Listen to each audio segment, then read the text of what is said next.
Merhaba kaptanlar. YouTube kanalıma hoş geldiniz. Bugün sizlere Wolfsburg'te çok denk gelen karşılaşma ve kafes haritalarının taktiksel analizini yapacağım. Bu iki harita türü için göstereceğim taktikleri ezberlemek yerine mantığınıza oturtmaya çalışın. Çünkü karşıdaki rakiplerin oyun tarzı ve gemi türlerine göre değişiklik gösterebilmektedir.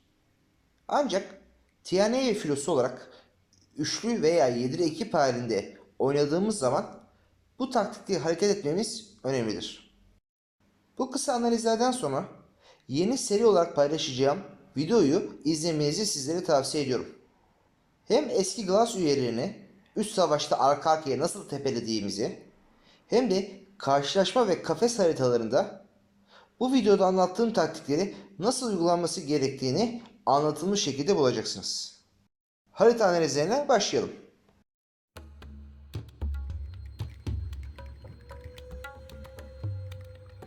Karşılaşma haritası. Değerli kaptanlar, bu haritayı ilk önce gördüğünüz sarı çizgiden ayıracak ve iki bölüm olarak düşüneceksiniz. Taktik detayına girmeden önce size bu haritada düşman takımın dağılımı konusunda birkaç tüyo vermek istiyorum. Öncelikle karşı takımda bir adet murip olması durumunda ikinci bölgede gösterdiğim konumda 2 adet murip gelmesi durumunda birinci ve ikinci bölgede birer adet olacak şekilde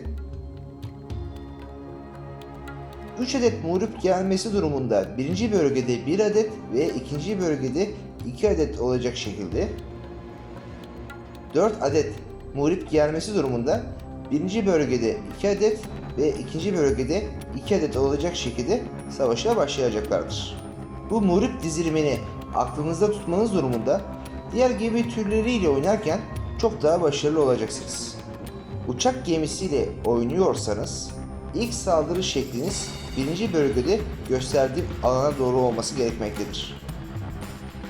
Eğer sarı çizgilerle gösterdiğim 1 ve 2 nolu hat doğrultusuna saldırmanız durumunda hem zaman kaybı yaşayacaksınız hem de uçaklarınızın çoğunu kaybedeceksiniz.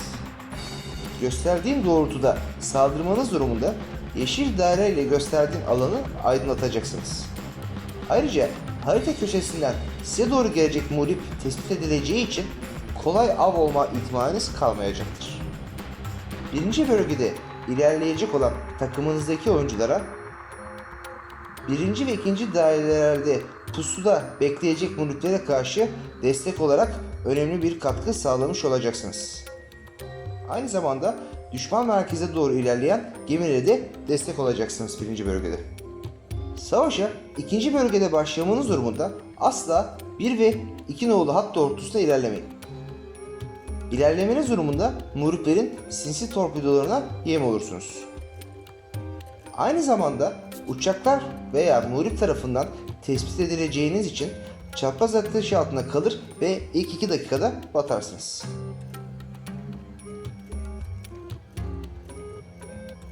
Bu bölgede başlamanız durumunda kırmızı daire içinde savunma yapmalısınız. Düşman takım üzerinize hızlı gelmesi durumunda merkezinize doğru çekilmeniz gerekmektedir. Bu durumda uçak gemisinin ivedilikle ikinci bölgeyi desteklemesi gerekmektedir. Önemli tavsiyeler. Siz birinci bölgeden ilerlerken ikinci bölgenin tutunamayıp düşmesi durumunda çok iyi karar verilmesi gerekmektedir. Eğer baktınız merkezi kaybedip savaşı kaybedeceksiniz, zaman kaybetmeden merkezinize destek olmalısınız. Özellikle hızlı gemiler, kruzerlere ve muhriplere bu durumda iş düşmektedir. Zırhlar düşman üssüne doğru ilerlemeye devam edebilirler. Bu haritada yapılan en büyük hatalardan biri bir düşman gemisini avlamak için aşırı köşelerde kalmaktır. Çözüm ise top sektörünüzü değiştirmektir. Sola doğru gidip toplarınız sağ tarafa bakıyorsa siz de sağa doğru gidip toplarınızı sol tarafa çevirmelisiniz. Böylece diğer gemilerden aşırı uzaklaşmış olmazsınız. Diğer yapılan hata zırhlı ve ağır kruzerlerle ada ve kayaların arasına girmektir.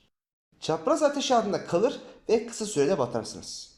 Bu bölgeye muğrif ve hafif kruzörler girip düşmanın haritada konumlanmasını zorlaştırabilirler. Son olarak kısa bir değerlendirme yaparsam bu haritadaki savaşlar yeşil alandaki gemiler ile kırmızı alandaki gemilerin mücadelesi olarak gerçekleşmektedir.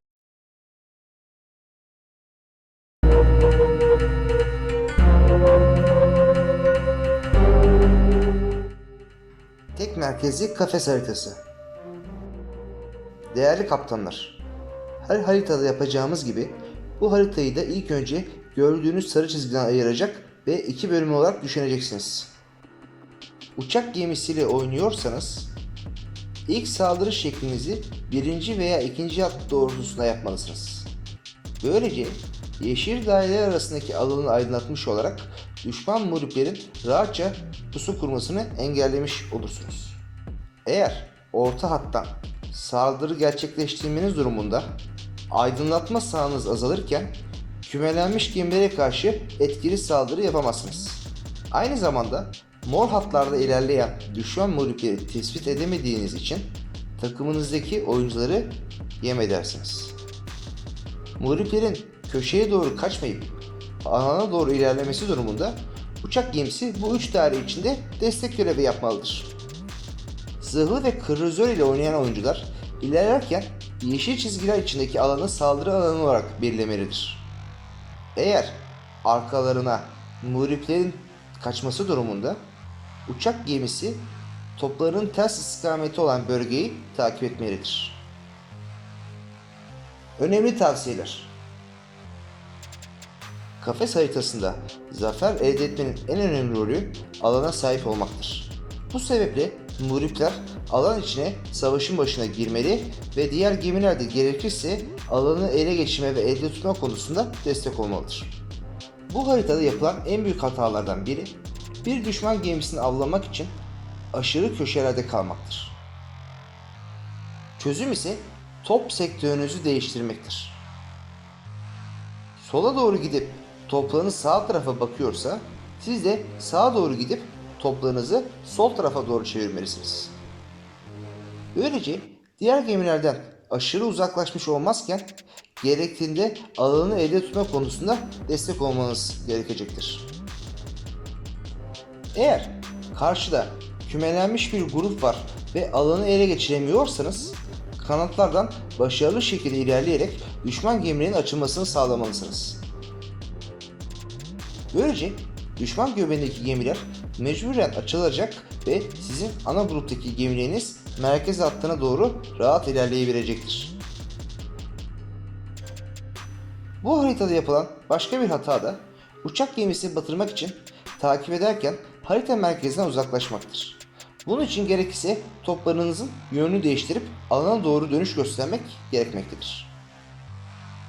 Son olarak kısa bir değerlendirme yaparsam bu haritada alanı elde tutan takım genelde kazanmaktadır. Ekip halinde oynuyorsanız alan için batmaktan korkmamalısınız. Tüm filo arkadaşlarımı, YouTube kanalımıza üye olarak destek olan, videolarımızı izleyip beğenen arkadaşları sevgiyi ve saygıyla selamlıyorum. Sağlıklı nice günler diliyorum.